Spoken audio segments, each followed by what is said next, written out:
My daughters are huge Grace and Stella fans. They love their products, but these are the Grace and Stella pimple patches.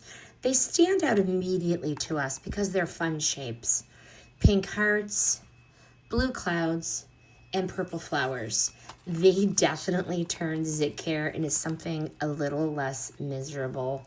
The packaging is so slim and bright. It's like a cross between skincare and self-care in one cute little envelope. But these are infused with a bunch of good products that really do help fight that acne.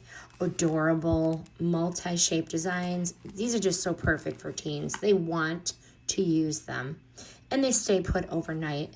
They peel off cleanly without irritation or residue. We've had nothing but positive experiences with these. There are 36 of them in this package, and they stick better than most other patches that we've used, and they work for both small whiteheads and surface level breakouts. So usually in the morning, the redness is gone and the spot is a little flatter.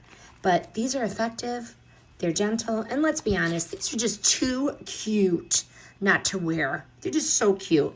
But if you want a reliable acne patch that also adds a touch of personality to your skincare, Grace and Stella nailed it. A balance between fun and function. These are the Grace and Stella pimple patches.